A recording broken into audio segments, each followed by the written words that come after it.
Okay, everybody, so here's the second part of that evap code.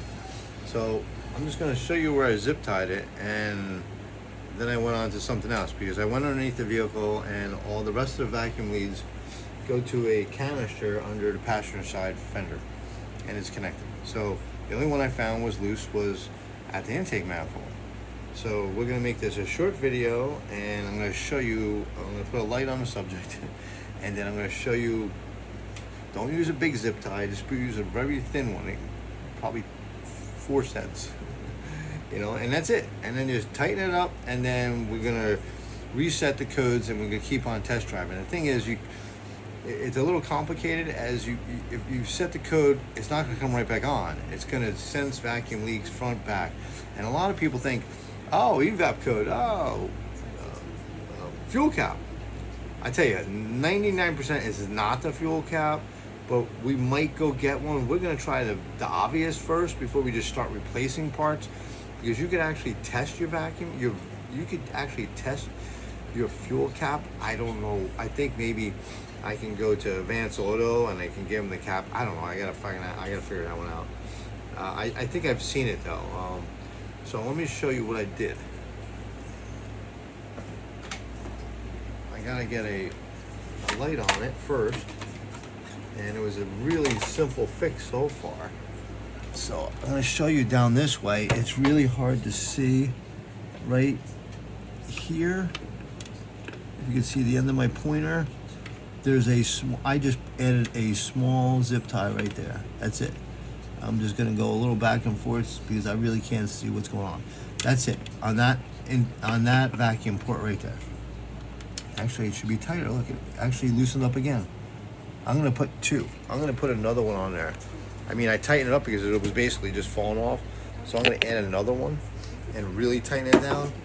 But if you tighten them too much, then they pop off. The best thing is just a vacuum zip ties. Now, as we figured that one out, we decided to go underneath and take a look. And it has a couple other codes. Now, the codes that I'm more concerned about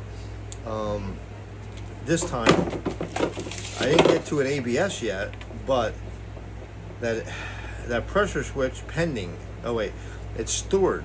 So that means if it's stored, it's solid. That means you got to fix it. So that one I think is fixed. We're just gonna put one more zip tie and tighten it really down good. That will be that. The O2 sensor is pending because you have to drive it. You have to be under a half a tank. You have to go 100 miles. That probably will not be there. The one other code I wasn't really happy with, it has a PO and it says it's stored.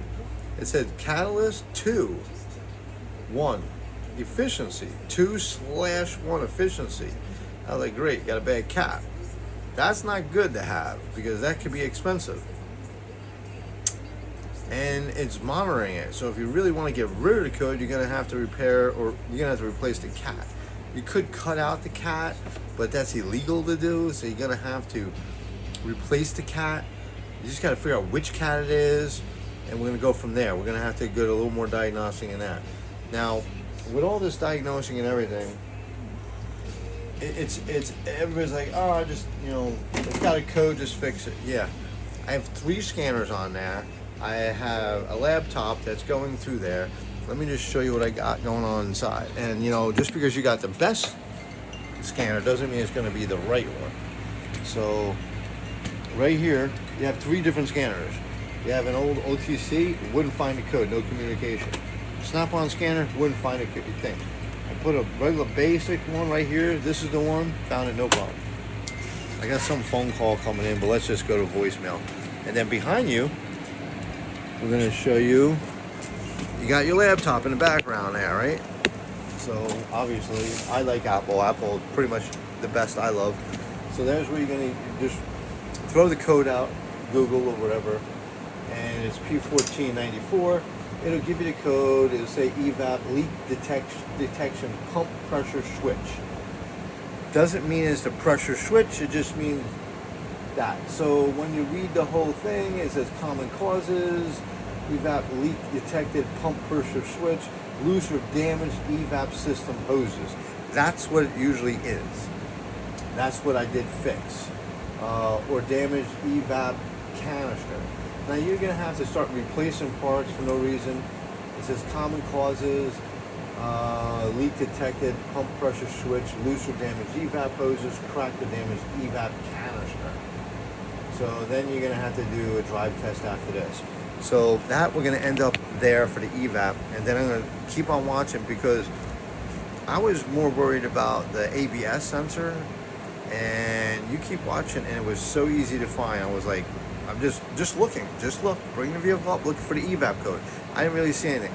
We do, I might throw a gas cap on it. It's so cheap. But what we're gonna do is just diagnose a little more. Let's fix one thing before you just throw parts at it. So let's fix that vacuum leak, which is tight. But I wanna make it a little tighter. I don't wanna be able to pull that sucker off. Any little vacuum leak, and see, that's why you need that test. You put that test in there, and I think you can see. So you'd be like, you put a little pressure in there, and if it drops down, obviously it's somewhere. So if you put a smoke in there, you're gonna look for the smoke. And you got detectors that can find the smoke, they're gonna find it. So you're gonna have to be a really, really good shop, or me. And what we're gonna do is without diagnosing equipment. So we're just gonna get that, and we're gonna try that. So keep on watching, and I'm gonna show you the ABS, what I found, and we'll go from there. Let me get rid of this ad. All right, everybody, see ya.